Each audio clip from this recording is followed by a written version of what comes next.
Atualmente, o Brasil possui cerca de 209 milhões de habitantes, segundo o IBGE.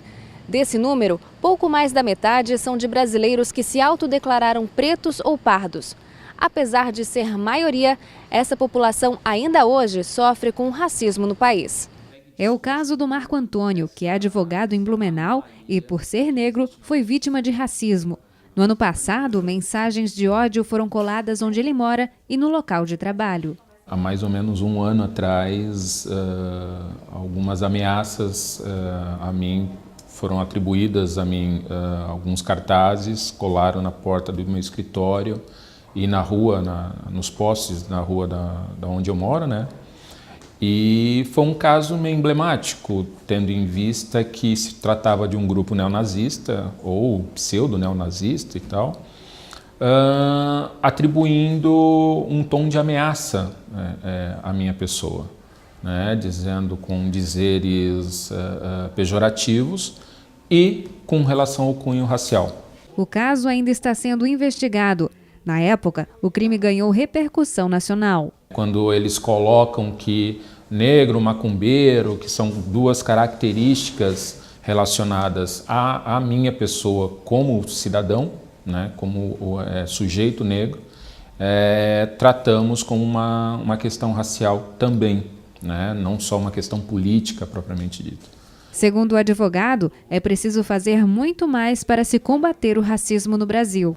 Eu diria que do ponto de vista político, nós ainda vivemos num estado racista, né? Não há políticas voltadas para a população negra. O jovem negro ainda é o mais atingido pela violência urbana. De cada 10 jovens, 7 são mortos de forma violenta. Então, se você buscar essas informações e as etnias desses jovens, todos eles negros ou pardos, né? A nossa massa carcerária no Brasil também é predominantemente negra e parda, ou seja, é uma questão estrutural. O racismo no Brasil é estrutural, o racismo no Brasil é institucional. Marco Antônio coordena a Comissão de Igualdade Racial da OAB e participa da Comissão da Verdade sobre a Escravidão Negra no Brasil. Ele diz que ainda hoje existe o racismo institucional no país. Quando você tem um negro advogado, eu, por exemplo, dentro do fórum, ainda sou olhado de forma ainda com certa surpresa, a ponto de ser barrado por algum segurança para que eu tenha que devolver um crachá de identificação da minha profissão. Então, esse racismo institucional ainda está posto na sociedade, onde o negro tem um determinado espaço na sociedade que naturalmente, né, não seria o de advogado na cabeça de alguns nessa estrutura racial que eu coloquei para você no início. Então, quando eu coloco que há um racismo institucional, eu ainda tenho que me autoafirmar como advogado. E quando isso acontece, o racismo está posto. Então, o negro de terno, ele não é advogado, ele é segurança. O negro, dentro de determinados locais que naturalmente são espaços de pessoas brancas, quando o negro ocupa, há uma certa surpresa. Essa surpresa nada mais é do que um racismo estrutural.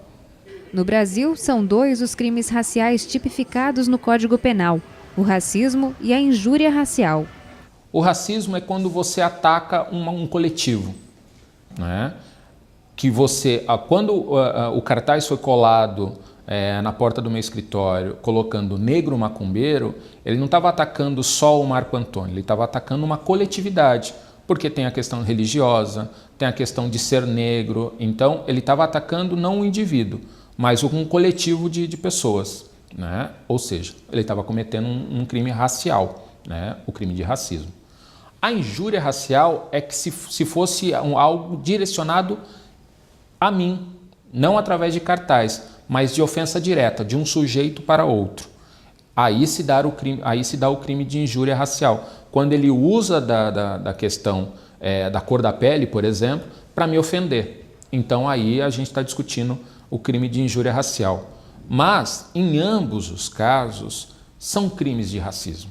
O racismo é um tipo de preconceito associado às raças, etnias ou características físicas. E quem sofre com isso não deve ficar calado. É preciso procurar a delegacia mais próxima e denunciar. No caso de injúria racial, é um crime condicionado, ou seja, você precisa fazer um boletim de ocorrência e querer representar contra o agressor. No caso de racismo, é incondicional, ou seja, o Ministério Público pode apresentar denúncia contra o agressor desse crime, quando ele comete esse crime de racismo. Então, quando o crime de racismo ele é coletivo, como ele é um crime coletivo, ele ofende uma coletividade de pessoas. Então, o Ministério Público ele pode denunciar o agressor, o criminoso nesse caso.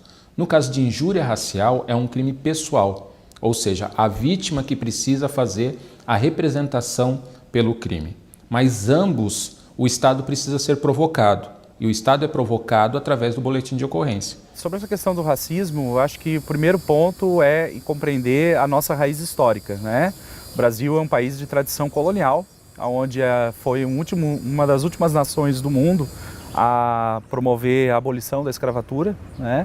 E de certa forma, o racismo sempre foi um tabu na nossa sociedade. Então, para nós brasileiros, é comum perceber que esse estereótipo do racismo e da violência étnico-racial, né, ela não é trabalhada a partir de uma visibilidade.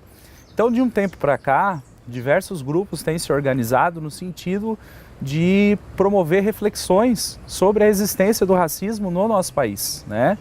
Especificamente dentro de um contexto da educação, das relações de trabalho, das relações familiares, no contexto sociocultural. Há 5 anos existe na FURB o NEAB, Núcleo de Estudos Afro-Brasileiros, com o intuito de mostrar para a sociedade a cultura e história dos negros e também discutir a questão racial dentro da universidade. O NEAB, enquanto núcleo de estudo afro-brasileiro aqui na FURB, a importância dele é falar sobre essa constituição do que é ser negro e o que é ser negro no âmbito institucionalizado, né? A instituição de ensino superior, e também falar do que é ser negro aqui em Blumenau. Quais são a construção, de que forma esse negro é percebido e se percebe na cidade. Em Blumenau, em especial, nós somos 12% da população, ou seja, somos minoria na população de Blumenau. Mas tivemos grandes contribuições a dar para a sociedade, tendo em vista que há registros em Blumenau de que escravos ajudaram na colonização de Blumenau. E isso não é apagado. Então, o apagamento, como se diz, a invisibilidade que se dá para essa população que participou da colonização de Blumenau também é uma forma racial de se discutir a participação do negro na sociedade. É difícil? É difícil. Eu vivo em Blumenau, né? Sou minoria em Blumenau. Os ataques neonazistas que aconteceram comigo foi em Blumenau. Não significa que a população de Blumenau seja racista, né? Isso tem que se deixar muito claro. Mas, assim como em todo o Brasil, há racismo em Blumenau. Não tem como a gente separar Blumenau do resto do Brasil, né? O que acontece aqui acontece em qualquer parte do Brasil. Acredita-se que é possível mudar este quadro através da educação. Conscientizar a sociedade deve contribuir para um futuro sem discriminação e preconceito. É o que minha mãe sempre dizia, a mãe de todo mundo sempre diz, né? Meu filho, vai estudar para você realmente atingir um nível melhor, para você ter uma qualidade de vida melhor. O estudo, educação. Aí se me perguntar de que forma a gente pode mudar esse quadro, através da educação. Existe uma lei hoje, que é a 10.639 de 2003, que obriga, que coloca no currículo, né, escolar a história da África, a história dos afrodescendentes aqui no Brasil e que não é aplicada nas escolas. Não se estuda a história da África como ela é de verdade. Hoje a gente tem 2 datas específicas que muito mais marginalizam o negro do que apontam as questões históricas de como o negro se comportou ao longo da história no Brasil, de como o negro construiu e ajudou a construir o Brasil. Isso não é levantado nos bancos escolares. E a partir do momento que isso é feito, você literalmente apaga a importância de um povo que hoje é a maioria no Brasil. Somos mais de 54% da população no país, mas ainda somos tratados como minoria, né? Então, do ponto de vista educacional, é a chave para você, através da educação, conseguir combater esse racismo estrutural. Então, se você for me perguntar o que for ser negro, se outras pessoas me perguntarem o que é ser negro em Blumenau, eu vou dizer, é ser resistência o tempo inteiro. É ser barrado na porta de banco, é ser olhado, atravessado na rua, é ver uma mulher loira, é ver uma mulher não negra segurar a bolsa toda vez que eu estou na rua, mesmo sendo professor, mesmo sendo... Então, ser negro é isso, é você resistir o tempo inteiro, né? E ser negro com dread, aí você já entra com outra coisa, né? Ou você é usuário de entorpecente, ou você é malandro, né? Você é qualquer outra coisa, menos ser humano. Muitos colocam que eu sou descendente de escravo. Não, eu não sou descendente de escravo. Na verdade, eu não conheço nem os meus ancestrais, porque isso me foi tolhido ao longo da história. Mas a história mostra que esses negros, ao serem sequestrados para o Brasil, eram negros que detinham tecnologia para a agricultura, detinham tecnologia para a arquitetura, detinham tecnologia específicas para determinadas regiões do Brasil. Ou seja, eu não sou descendente de escravo, eu sou descendente de pessoas, sujeitos que tinham uma vida em outro continente e que, ao serem escravizados, deixaram de ser sujeitos para se tornarem coisas. E isso se tem até hoje na nossa estrutura social no Brasil. Então, como é que a gente pode resolver essa situação? Através da educação.